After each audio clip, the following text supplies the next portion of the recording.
I'm Bree Luck, and you are listening to the Pause to Go podcast, where we explore the process of turning life's transitions into stellar transformations. You can expect interviews with experts, straight talk with remarkable humans, and conversations about making the most of every phase of life. Because when we approach life's stickiest spots with curiosity, support, and a little bit of inspiration, anything is possible. So whether you're on your way to work or settling in with your favorite beverage, together we can pause to go. As a solopreneur, I really like the flexibility to work from pretty much anywhere, so I'm happy to head down to Code-Based Co-working, where I can enjoy the company of others while I tackle my to-do list. Also, they have a state-of-the-art, consumer-friendly podcasting studio that is, frankly, my home away from home. So head over to Code-Based Co-working, check it out, and when you do, tell them that Bree sent you. When I started this series on exploring time, I really wanted to find a balance between scientific and mystical explorations of time. And that's because that's where I am, and I think it's where you are too. We really want to have great strategies and a deep understanding of what is an evidence-based way of making the most of what we experience as time.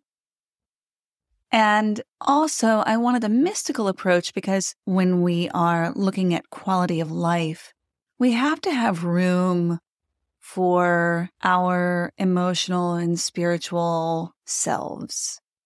So in today's episode, I'm speaking with my friend Wendy Vigdor-Hess. She is a visionary, a guide, a family health coach, an intuitive healer, a shaman, a registered dietitian, an author, a speaker, and she's also a friend of mine. And the way that I approached this episode was a little different. I actually met with Wendy twice. I met with her first and got a reading from her. So she works in the Akashic Records. Akashic Records are something that I had heard a fair amount about in my exploration of the mystical world, but I'm going to read you the Wikipedia definition of it.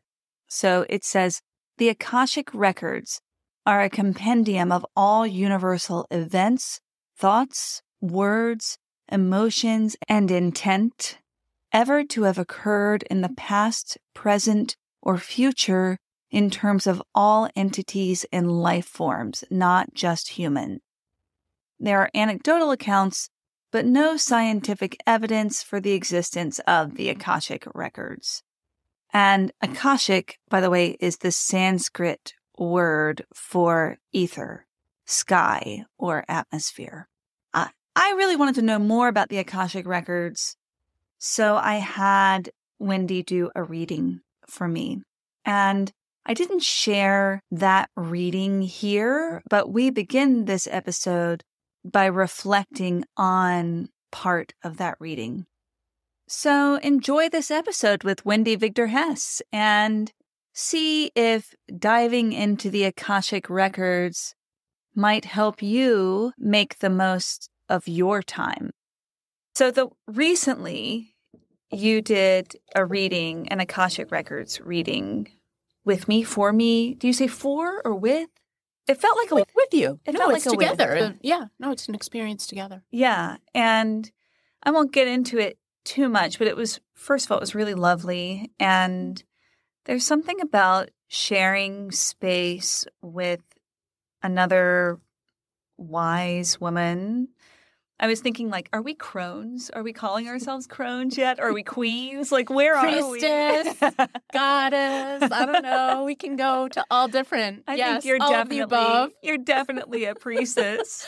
All of the above, all of the above. But you did this reading with me, and one of the images that emerged was that I was with a true crone who I really saw as my grandmother, and we were walking along a riverbank, but we were on the rocky side of this riverbank, and it was really hard to navigate. And the river was passable, too. It wasn't like a deep, impenetrable river. Right on the other side was a grassy area that had like soft, mossy paths and grass, and it was so soft and lovely and welcoming, and yet I was choosing this rocky path. Well, that's still accurate. But, on the other hand, just having that conversation makes me realize sometimes that I'm making things harder for myself. And then it becomes a choice, right? Yep. Because then I can say, oh, I'm really navigating a rocky path right now. Why? Yeah. Why am I here? Am I looking for something? Are there things that I feel like I can only find on the rocky path? Is that true? And maybe I can cross over just for a little while. Yes. Have a little reprieve. That's right. That's right. Yeah. But then sometimes it's also like, well, the really cool snakes and varmints and things that I'm interested in are under the stones on the rocky path. So that's a choice then to do that, right? Just make sure you're looking for those things and enjoying those things. So anyway, that's yeah, exactly. letting you know how our reading has moved forward since then. Yeah. And it's like a perspective again. It brings in the perspective. You can have the images and you can have, and I remember getting a lot of images when we were, and I tend to, but it's not the same for every person or every way it goes. Yeah. But the images were so vivid and so real. And the way you described it too, like there were two distinct ways and there's beauty in both. And that's the thing too, is to bring that perspective of where I'm choosing. It can be what I make of it too. So even if it's choosing the rocky, there can be the remembrance of the smoothie or the mossy or the grassy amidst that, because we're human. So we can make that distinction in the moment. And it can help to have that imagery or that understanding in a different way. Yes. So a deep emotional and yes, visual representation that we can come back to. Okay, people don't know what we're talking about. Yeah. So let's go back. So you are a healer, and we're talking specifically right now about Akashic Records. And we were just talking about a reading that you did with me. Mm-hmm. But what are Akashic Records? Can you explain what this is? Yes. So it can sound like it's this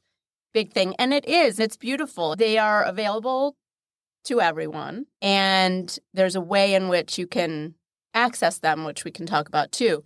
But they contain all of the experiences and the consciousness, thoughts, actions, and emotions for each person, as well as for the collective. So it's like a huge library with information, and it supports the growth of each soul and really our planet as a whole in terms of what's in there. And I see it also as a consciousness-raising tool and an ability to really tap into some of those things. And it's a beautiful experience to be in the records. There's just a lot available there. And so if you think of Harry Potter, like there's a scene in Harry Potter where they go in, and I don't remember which one, but it's this massive building, and there's a lot of gold around, and they have all these like compartments and these things. And it's like I can experience it like that. In a way, nice. Like if you think of a library or the old apothecaries where they had all the drawers or all the things, but there's rooms and it can be what our imaginations can take it to. And it looks different for each person when you're, quote, in the records of what that looks like for each person. So interesting and beautiful. I love the library metaphor. And the apothecary. Yeah. I can immediately see all the drawers. There's a lot of art that has been built out of old apothecary cabinets. And I think of like how exciting it is to pull open a drawer and see a little world. Yes. It also makes me think of like the Jungian collective unconscious. Is it related to that? Do you see them as being related? It's such a good question, because what I think is so interesting is I think that as a consciousness raising tool, if we go with that as a theme, there's so many different ways that people can learn about themselves, can raise their own understanding, can get closer into their heart, can be more authentic in who they are. Like there's so many different ways and so many different pathways.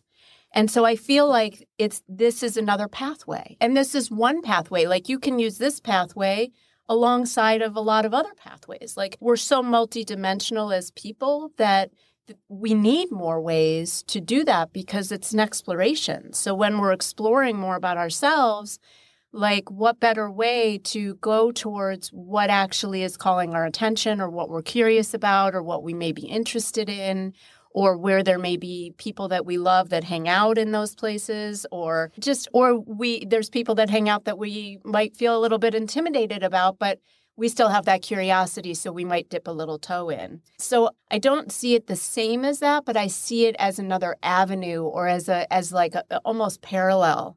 And that in my understanding of it, whatever way works for people, and it's quote unquote works. I'm using little quotations because what is the definition of works? And I think that's what's so beautiful about the records too, is that they can be explored for so many reasons. Yeah. Whether it's about a particular habit or things that are happening or relationships or business or being all sorts of things that happen. And so I think that, again, we do that. We might read about a subject. We might explore Jungian or dreams or other kinds of things. This isn't connected specifically to any of those things, but because it's connected to such a more universal understanding, in my experience, it's like connected to it all because it's more universal. And it's like about a global consciousness or a bigger picture understanding. And that's something that I think everyone can be curious about and be interested in. Doesn't mean that everyone is. Right. And that's certainly a choice right there. And yet there's so much beauty in that. There is so much beauty in that. And I think anything that helps us feel more connected to each other, to find the points of relation, is such a valuable tool.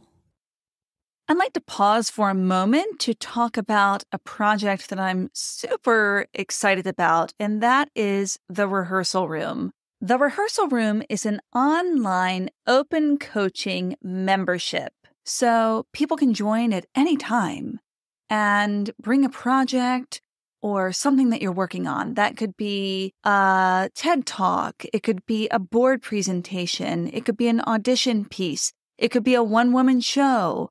It could even be a difficult conversation that you know you need to have with a loved one or an employee. And whatever it is, you can bring it to these weekly meetings. And in these meetings, I offer open hot seat coaching. And we also have a really supportive community, so you can get feedback if you want it from the whole community. The Rehearsal Room is designed to be affordable. I wanted to offer something that could really fit any price point. So the membership starts at just $9 a month.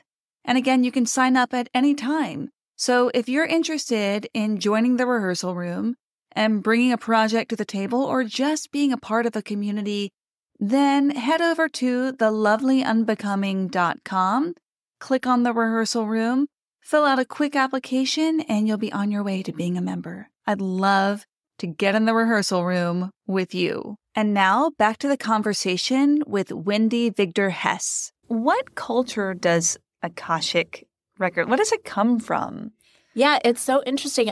It's not really a culture, and it's more of an experience, and it's more of an opportunity to explore. And it's really about our souls too. And you don't necessarily have to believe in like past lives or believe in that, yet it also is a creative tool to understand ourselves more. Mm-hmm. And it is when we are looking at ourselves as multifaceted individuals, whether you believe in reincarnation or you don't, or you believe that the soul has different journeys, or you believe in the soul at all, it is an interesting thing when we can start to notice different patterns or relate it to different ways in which we are experiencing our own lives.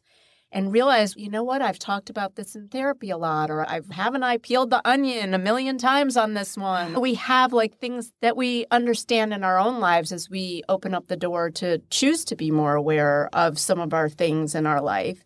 And so it opens that experience up in a way that it can relate to so many different things. It is connected, so big, and yet it can't be pinpointed to be defined in a certain way. Like besides that it's this massive library and the soul's journeys and all of the different experiences and thoughts and past lives and different things that can be explored there, it's almost like it also can't be defined, which is such an interesting conundrum, really. But isn't that the nature of humanity? Like, how can we define a soul? Yeah. We can try. We can look to physics and look to biology and all the sciences to try to explain it. We can look to spirituality. We can look to religion. And it sounds like the word that you use is creativity. Yes. Yeah. That's a big way I see it too. I love that because, first of all, it's emerging out of creation. Also, for me, it feels a little more accessible, maybe certainly less threatening, because I don't feel like, and I didn't when we met, I didn't feel like you knew some secret about me that I didn't know. I think that's something that can be dangerous when we go to healers or spiritual leaders.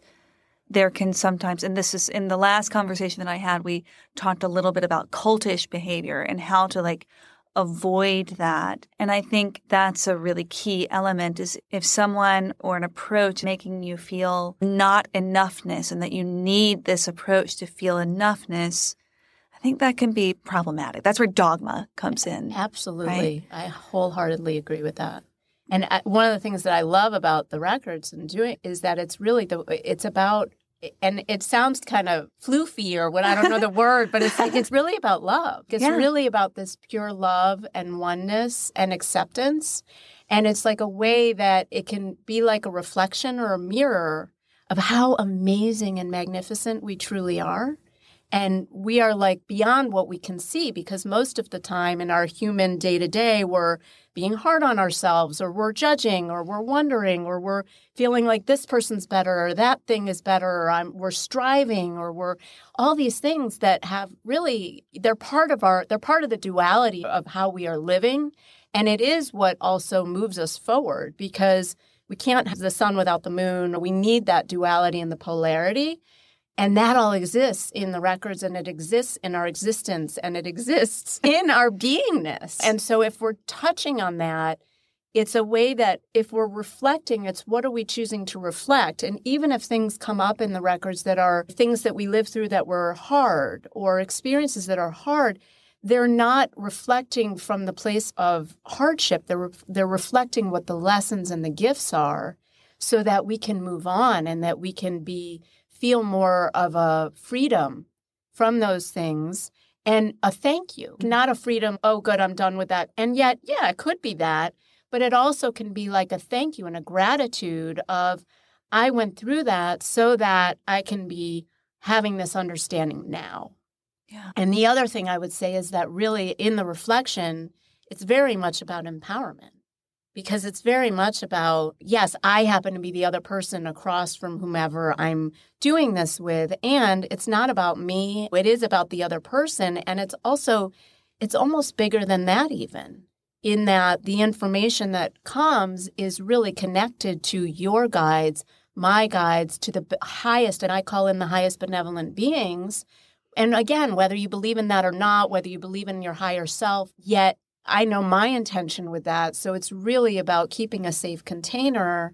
And it's also about your empowerment and feeling good about yourself from having the information, but not from, I'm going to make them feel good. Mm-hmm. More just that's what comes through from that place of curiosity that you want to grow and change and learn and evolve. Mm-hmm. And though that can happen from the other experiences we were just talking about, that's taking the power out of your hands. Mm-hmm. And it is about being more sovereign and being really within ourselves because our experience is a reflection, in my opinion, of what's happening intrinsically with us. And there is research on that about the subconscious running the show more. And so it gives us an opportunity to go into more of that so that we can learn more about what are those things that I may not have seen yet about myself. Yeah. Because I have this intention that's going this way, but it seems to be going the other way. And we may not, it's a blind spot. Sure. So it gives us that opportunity to be in that creativity and play with it and make it more playful and fun rather than the dogma or the heaviness, even if it is for a hard reason. I love that you brought up the word sovereignty. It's a powerful one. Yeah. And you said earlier, oh, love, floofy word. It's a floofy word. And then it's so not, right? Yes, it's so not. This is the problem with words is that when they become so used, then we lose our connection to them. And then we suddenly rediscover a connection to a word like love when we fall in love or when we feel love, when we get in touch with it on this like deeply physical, emotional level, then suddenly we're like, it's the best word ever. Yeah. And everybody else is like, yeah, we've been there. Exactly. And sovereign, where, by the way, I just want to say, love is incredible. Totally.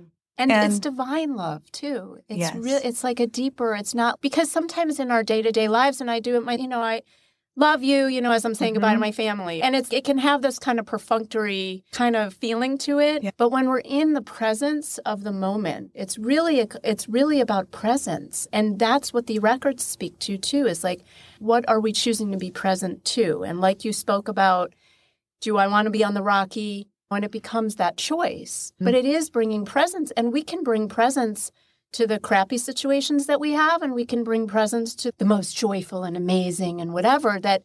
And in our culture, we tend to like, oh, we're supposed to be in this like happy, joy place all the time. And that's just not real. And that doesn't do us any justice, really. That's not part of the sovereign experience. So what is the sovereign experience? That's a good question. Yeah. To me, I feel like we are here to learn and grow as individuals, as souls, and that we're here to evolve and to be our most authentic selves. And to do that, we are taught that it's outside of us. But the truth is that it's really from the inside. And if our experience is lending itself to that opportunity and we bring awareness to that, that's such a gift. I keep thinking of the blade of grass that grows despite the sidewalk, despite inhospitable conditions. The blade still uses everything in its little might to grow. And we as humans struggle to grow when things get difficult. And maybe that gets into victimhood a little bit, which I think a lot of religions do encourage this kind of victim mentality, honestly. And so having something that really encourages sovereignty in that way is such a gift, even just to remember it for a moment so you can take the next action. It's not all floofy. It's about what action do you take? Absolutely. Yeah. And I love your point, too, because the other thing that I think is so powerful is that the sovereign doesn't exclude that there's a universal force. And you can call it God, you can call it creation, you can call it the universe, you can call it great mystery. And that goes back to different religions. So it's not exclusionary of anything. It's more, again, what is your pathway to it? And amidst that, how are you keeping your center to know where you are with what you believe, unrelated to what you may have been told, whether it's by parents or teachers or experiences that you've had or the world or what the news says or all of these different ways in which we're just constantly bombarded with all of this information. And where we have to pause to God, to say, what do I believe? Where am I in this? Because it's so easy to get lost in all of that and to, quote, buy into what's being told. But when we really take those pauses, we can, do I believe that or what is that? And I think the other thing that I would say, too, is that we become our most authentic selves. And, it's an evolution to that. We're always uncovering. We're always doing the rocks and finding the snakes or finding whatever we're doing. And yet that experience is also that it allows us to, at some point, have a deep understanding of ourselves so that we do understand our inner workings. And then there is this opening up to being of service. And that is the divinity. That is why we're here. So it's like, again, like you're talking about the steps, it's like the steps on our journey towards that authentic understanding of ourselves so that we are freer to actually truly give from this place, truly be in our purpose, truly doing what we love, truly doing and listening to what those little knocks are that may come in the hard lessons. Are you going to get it yet? Or they may come in the softer lessons, but they're going to come in both. Again, there's no right or wrong with that. It's just part of the experience. But we can have more understanding and joy around that. Not in every moment, because sometimes it really sucks. And you're just like, this is not so great. One of the things that we were going to talk about today is time. And you've mentioned the word journey a couple of times. Time comes up so many times. Yeah. But journey feels very linear to me. Maybe it isn't, but I would just love to begin with your journey to coming to this place of service. What is your path? Ooh, this is a juicy question. So it's interesting because I feel like I've seen it more recently in thirds in a way. So I'm an empath and a sensitive and an intuitive and have been for most of my life, probably all of it. When was the first time that you remember being aware of being sensitive or empathic or aware in a way that might have been different from your peers? So if I'm going to be honest, I feel like I've always felt like I'm a round peg in a square hole kind of person in a way. Welcome.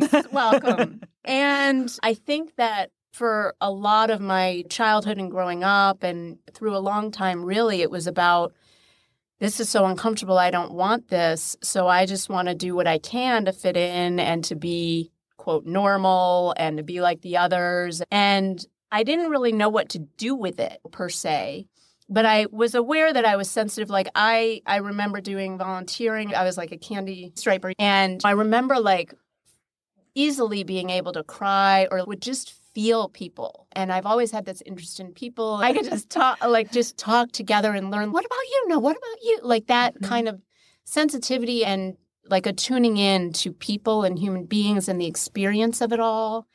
And I feel like, so it was early on that I realized that. And in terms of intuition, I didn't really know what that was defined or anything. But I feel like as I got a little older, after I graduated college even, and I was living in New York City at the time, and I went into this cool bookstore. It was huge. And I bought one of my first spiritual books. And it led me on this journey. It was, again, the journey. And it's been a process of taking it more seriously and coming into myself. So I would say in the beginning, like when I speak about parts, it's what I was coming through of trying to be someone other than myself, really. And in some of the victimhood or the poor me or the really feeling different and feeling uncomfortable and not always being seen or met with my needs and at times being told not to cry and it feeling uncomfortable. Like, how can you not? Like when this is happening and the suffering, I think there's an element of feeling that. So then it came to more the discovery of really opening up like, wow, okay, all this exists. And I think that's what's cool. And I'm reminded of this, so I'm going to say it, but it's like when we were speaking earlier about this notion of if it's been proven or not, in the discovery, it's a discovery. Mm-hmm. So we don't know if something's proven, but again, it's that ability to be able to see, does this resonate for me? And there's no right or wrong answer in that. It's just a personal question of, does this resonate for me? So that's like the discovery of wow and opening up to all these different things. And then it was sort of running both tracks of this person who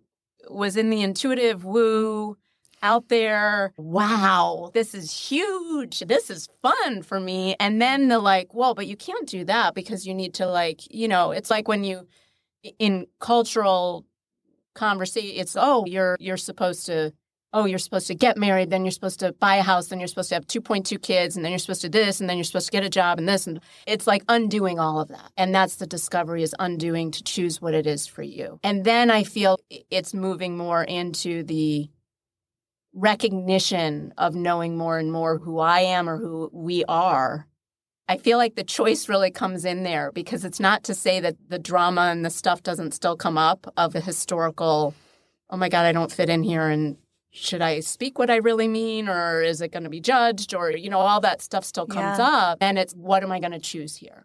Yeah. And how am I going to be most authentic in the moment? And what does that look like? And sometimes we don't know, and it's messy, and we do what we do. But I feel like that's been, in a small nutshell, the journey. And I like meeting people in those ways, because it has helped me to understand people more, because I get it when you feel like the round peg in the square hole. And I get it when you're struggling and you feel negative and you're hard on yourself and you're trying to fit in and you're trying to not feel alone. I'm so grateful to it, because it has helped me to understand myself and to understand other people, and to see that there really is the oneness in that too. Even with all the things in the world right now, it's so easy to create opportunities to separate, and it's just not my nature. I feel like we're here for oneness, and to bring the unity, and to bring that ability to connect with people no matter what. And I love that about you, because you've spoken about that on other episodes, where you can speak with people who have different political views and having a conversation, because people are people, and you don't know if your neighbor thinks one way, but on some level, it doesn't matter. When we can step out and just see people as we're all having our own experience, and we all have our own history, and we came to our own understandings from a certain place. And when that person or us or whoever is willing to open up to a different understanding, it's available to us. Yes, when that opens up, it feels like such a release. Recently, so I live out in the county in Virginia. You live in the county too. Yeah, different county. Different county. Still county. So we're country girls. It's just two country girls sitting here talking. And in my neighborhood, and I would suspect also in yours, there are pretty widely disparate political beliefs and ideologies coming forth.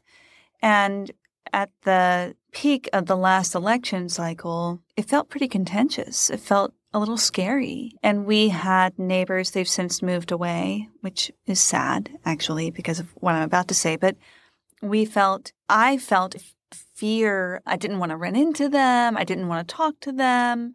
And I felt like they felt the same way. And then one of them got sick. They had a medical issue. And then suddenly we were there for each other as neighbors. And that recognition of we're all human, we all suffer, we're all mortal, pain is universal. And also the trash has to be taken out and the groceries need to be delivered and all of those things. Suddenly we had a point of connection that was so mundane and irrefutable that it then opened up our hearts in a completely different way. And we still disagree. Yeah. I have chills, though. That's so beautiful. I'm so grateful for that experience. But it's something that I remind myself of every time I feel those feelings of judgment or fear about what might happen if we connect with the uncomfortable. Thank you for bringing up that memory. It's an important one for me to keep in mind. Yeah, I think for all of us. And I think it's been a time of us looking at all of those things in the ways that we see the world and see what's happening. And it's been a real stirring of the pot these last few years, and more so than others in a lot of our history that in the time that we've been alive. It's not to say that hasn't happened for our ancestors or for even our elders who have lived through other experiences, but I think this has definitely been a time of great change. And we are experiencing it. The truth is that we are the ones who are grappling with it and finding our own growth in this generation of humans living in these bodies that we live in. Yes. Can I get granular? Yeah. Like, how do you access the records? So there's different ways. So I often it's a little bit different with each person in terms of some of the things that I do, but in general, it's like a prayer.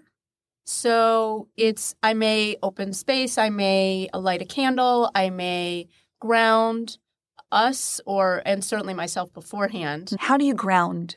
Yeah. What are some of your techniques for grounding? Because a lot of people talk about grounding. It's very important for me.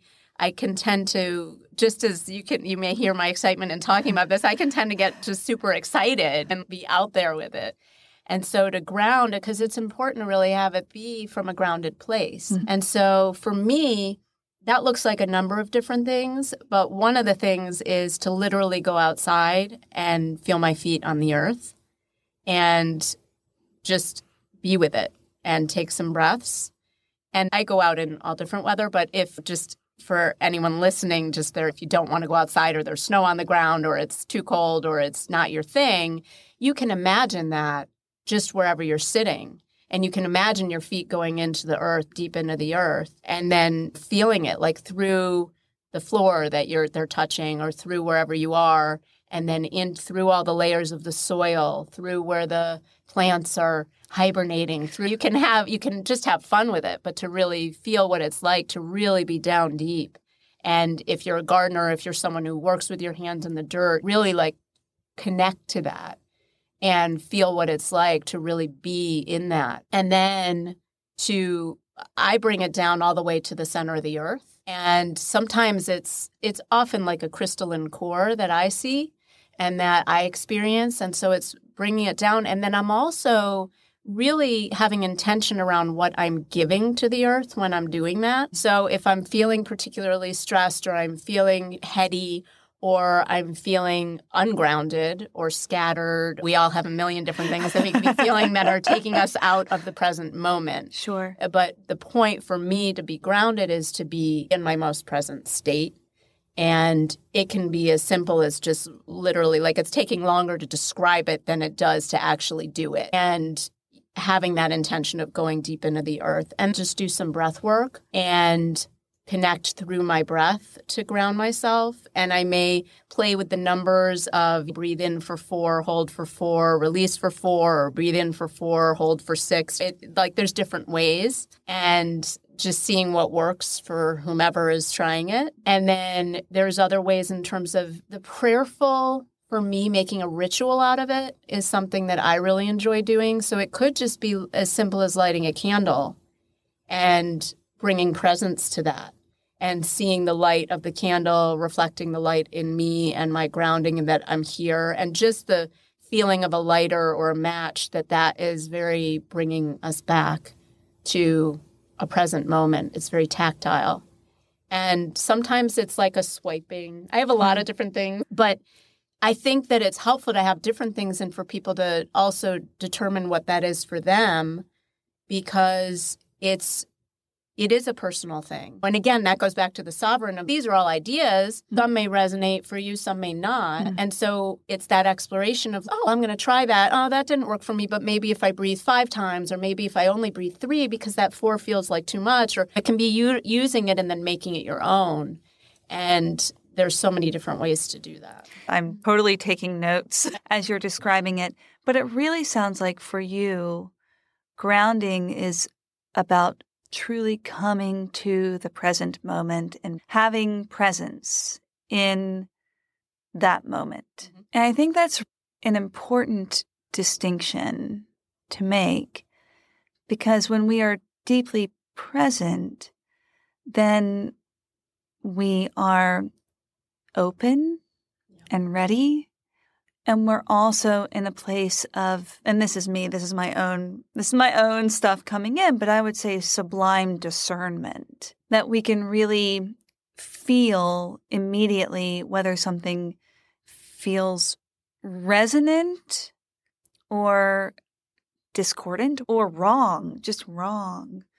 I think when we tune into our bodies too, it's like an opportunity. And I think so much of the time, for me anyway, because it's been an experience also that was part of some of my stories is getting embodied, to have an embodied experience and to not be in a frozen place or a numb place or a fearful place where when you're clenching and you're like, it brings more of that in. And again, it's not making any of those bad. It's more just, okay, when I can actually be here grounded, feeling what I'm feeling, can have more of that discernment around what is it that I'm feeling and does this resonate or does it not? And I feel like in the nitty-gritty that you said of the opening of it all, and it's almost like it's not about me being there. It's about being out of the way almost, that I'm in such a state, or I aim to be in such a state of presence that I'm out of the picture. Yeah. But I'm not numb, and I'm so present that there's like this feeling of, you've talked about this in other episodes, when you're in like, you just had it, I'm not remembering the title, but when you're having so much fun that the time goes by. Yeah, you're in a state of flow. You're in such a state of flow. Yeah. And that's presence. We're not out of the picture. We're fully immersed in the picture. It's just that we have a different understanding of it because we are so immersed in it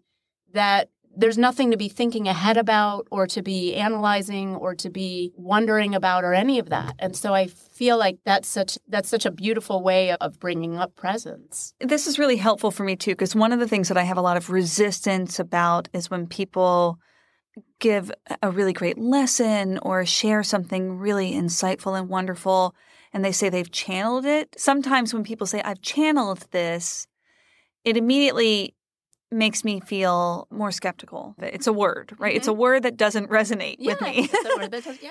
But if I think of that as, what they may mean is that they grounded themselves and reached a state of presence and flow so that the ideas could move through them and they could communicate it in a way that they couldn't when they were blocking themselves. That makes sense. Yes, that's beautiful. That is so beautiful. So thank you for unlocking that, because it really gets under my skin, and now it won't anymore. Yeah, that's beautiful. I love that. And that's how I see it. Yeah. Actually.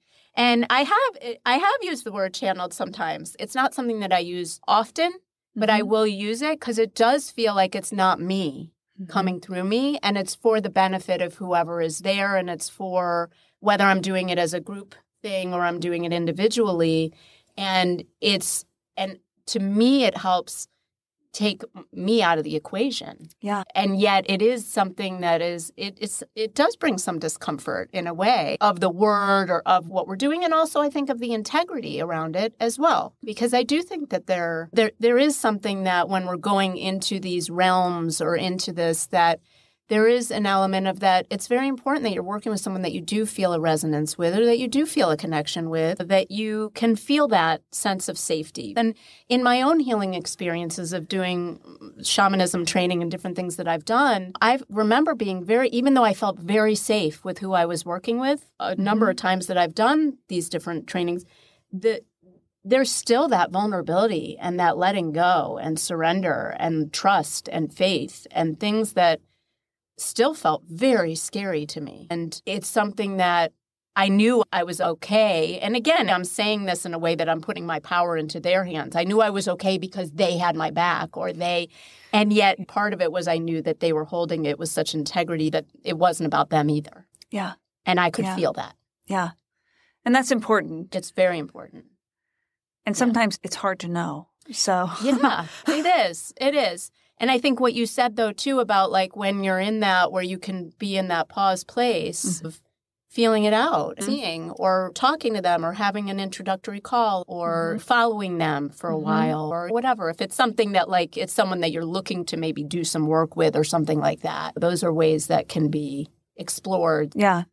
And resistance is powerful. I have learned to be happy when resistance rears her head because it reminds me to take a deeper look because it's always a guide. Yes, absolutely. And sometimes it's an indication of, oh, good, this is something you need to move through. And sometimes it's back the hell out of this one. I'm out of here. Wrong route, wrong avenue.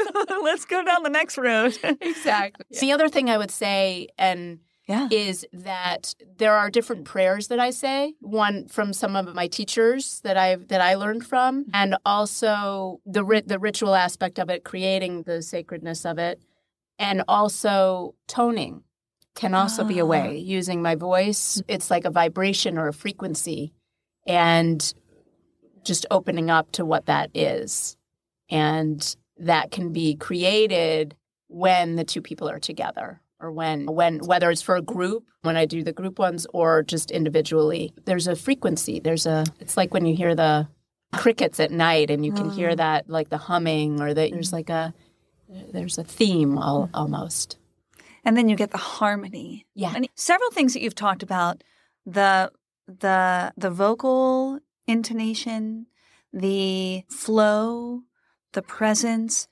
When you have two people who have reached that state of presence together, there is something when you have a collective, which can be two, and you're both in that place, then there is a gestalt. There's like larger impact. The whole is greater than the sum of its parts. That's the beauty of a group. Yeah, right? Absolutely. Absolutely. Yeah. And it's magic. And that could be a buzzword too that can be off-putting. But it's that feeling of you're in the right place at the right time doing the right things. That flow again. It's that, wow. And that goes back to what we were talking about of that's why we're here. Because we're community beings. Like we're meant to connect. We're meant to do things together and make a difference together. And so when we can have those opportunities to do that, even if it's around hard stuff, it makes it easier. It's like especially if it's around hard stuff. Absolutely. It's what's that thing more hands make for less? There's like a many hands make lighter work, or like that, and just making it like it's more fun, and it makes it easier. You have people, you don't feel alone. So you use sound, you use ritual. You use grounding, you use prayer, all to really create this sacred present moment. And then what happens? It depends. But usually people will come with an intention. So it could be around a habit or a belief system or something they're noticing or an irritating kind of thing that repeats or their businesses or relationships, soul purpose. So it could be around lots of different things to explore. And so the person comes with an intention. And if they don't know an intention, that's okay too, because we can work with that and see what is going to arise. Because usually in the conversation or in what happens, you can tune into something. And so then I will go more specifically into the records and I call in my guides, their guides, higher selves, benevolent beings, whoever. And when you say I go specifically into the records, does that mean that you imagine going into a place, that you visualize something? What does it mean to go into the records? That's such a good question. I tend to be very visual. So we have all the senses. So it can be visual, it can be auditory, it can be sensory, it can be a lot of different things for both myself and the person or the people that are experiencing. And so there's no one way. Usually, though, when I'm first going in, it tends to be quite visual. That tends to be one of my stronger clairs, if you will. And so I tend to see things. And then what happens is I will explain what I'm seeing. So I've said the prayer, I've made the intention, we're in the safe container with the guides, the higher self, all of that. And then it's more visual, usually.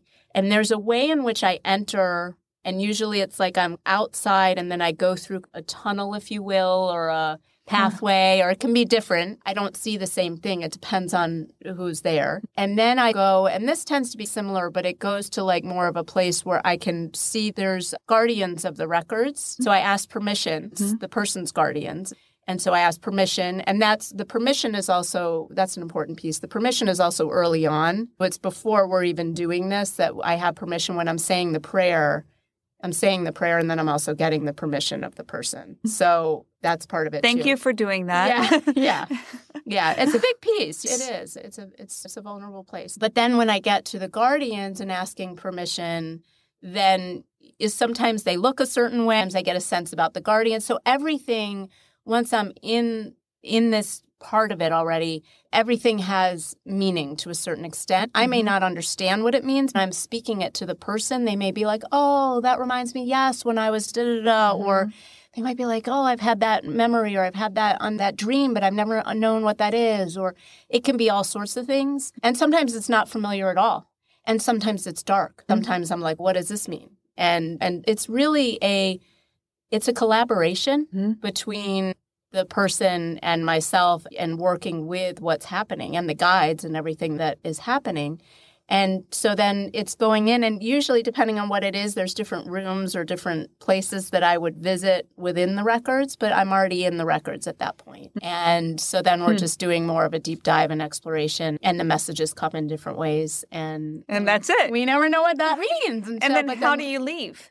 So I leave similarly. I leave once it feels like there's closure, depending on what kind of session we're having. There can be more of release things. There can be retrievals of things. There can be just bringing closure or bringing understanding or forgiveness or different things that depending on what arises. And then once there feels like there's a natural closure to that, depending on the topic, sometimes there are multiple sessions, like a conflict in a relationship or with a business. Sometimes they're more like half day or 4 sessions or things like that. So there's closure with a particular aspect, and that's communicated. Feel that, and I go out the same way I came, but it often can look different because oftentimes what shows in the beginning is something maybe that's telling for what may be coming, and then on the way out, it's telling in a different way, what has transpired or transformed. So that's how it comes out. And then sometimes there's little exercises or suggestions or things that the guides give before I come out that can be helpful to integrate further or to explore in your own time, because sometimes it's a lot of information that comes through.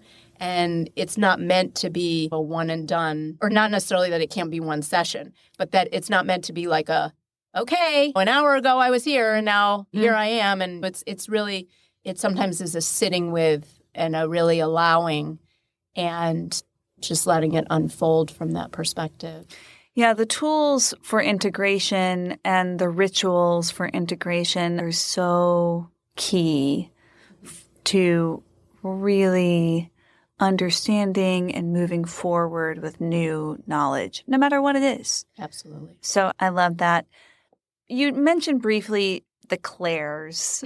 Yes. And I nodded because I think I understand what you're talking about. But can you take us through what the clairs are? Yes. So clairs in general are the ways that we receive information. And I believe that everyone is intuitive. And that's one of the things that people are like, oh, I'm not creative, or oh, I'm not intuitive, or oh, we're so quick to say what we're not. And I believe that we have all of this. It's available to all of us. And we get nudges. Even if you don't have to be a healer, you don't have to be a psychic to be intuitive. We get nudges. And then we'll say, oh, I should have done that. I did this, but I should have done that. I got the little thing that I should have turned that way. Or when it could be about really small things. So that's what we're talking about, is how we receive information, and how in learning styles there can be that oftentimes we talk about it with children, but it really applies to everyone, is that someone is a kinesthetic learner. They learn more through their body, or they learn more auditory. They hear things and it helps them, or they verbalize. They need to talk. And so the clairs are similar. They're obviously a different modality, but the clairs are speaking more around how you receive intuitive information. And clairvoyant is the seeing. So I was saying that I tend to see things. So I do tend to see things and experience things that way, through imagery, through pictures. And then clairauditory is through hearing. So I might hear something. I might hear a phrase. I might hear a word. I might hear a sound. So that's clairaudient. Clairsentient is like an overall feeling, like you sense something. Yeah. So clairsentient is when you really have a feeling about something. Yeah. And then there's a fourth one too, right? Yeah, and the fourth one is the claircognizant. And that one is more of the knowing. Like you just have a knowing, and you might not even know how you know, but you know. Great. We're almost out of time. Yeah. What is a hope that you have for humans who are really in that space of not being fully present, who want to be living a purposeful life that's fulfilling, where they can really grow, where they can grow and be their best selves? What is a wish or a piece of advice that you have for them? That they're not alone in wherever they are is a big one. that they can, if they feel lost at the moment or they feel like they have that intention but aren't arriving there or getting there or experiencing what they see others experiencing, that there is such a hope there. So I love that word that you're bringing that up. And they're not alone in that, and that they can remember in those moments too of how much they are loved, and even connect to what I was speaking about with the grounding, like just connecting or getting out in nature or recognizing whatever works for them to feel like they can be in that flow. It might be taking a bath. It might be lighting a candle. It might be grounding outside. It might be taking a walk. It might be hugging a tree. It might be gardening. It doesn't matter what it is, but to turn their attention on the thing that brings them more pleasure and the thing that brings them joy. Because when we're in that space, brings more of that, if you will. And it turns our attention on what we're not doing and what we hope to achieve. And we can instead be in the faith that it's in process happening and that it's right there. We just aren't seeing it in the moment. It doesn't mean it's not there. Beautiful. Beautiful. I love that it's not so much that you want every moment to be pleasurable and enjoyable and joyful, but that by having those touchstones of those places and giving ourselves the space to feel those feelings, it helps us to develop our faith and, I would say, to be more resilient than in the face of struggle. Absolutely. So really beautiful. And thank you for being such a remarkable guide through that place. It's such a joy to know you. How can people get in touch with you? Thank you. So people can get in touch with me through my website, and that'll be in the notes. Yeah. Through my website, they can find a way to join my mailing list, learn more, and just be part of more what's happening. And they can see a way to contact me there. And I am on Facebook, and I am going to start to be on Instagram more. Yes. Yes, I'm coming with this century now. So yeah, they can find me just under my name, Wendy Vigdor-Hess, for both of those things. And then I have a business page that's Wendy Vigdor-Hess LC. And I do have a group on Facebook, Common Empowered Women. So those Which is great ways. because we know the power of a group. Thank you so much for joining us. Thank you for having me.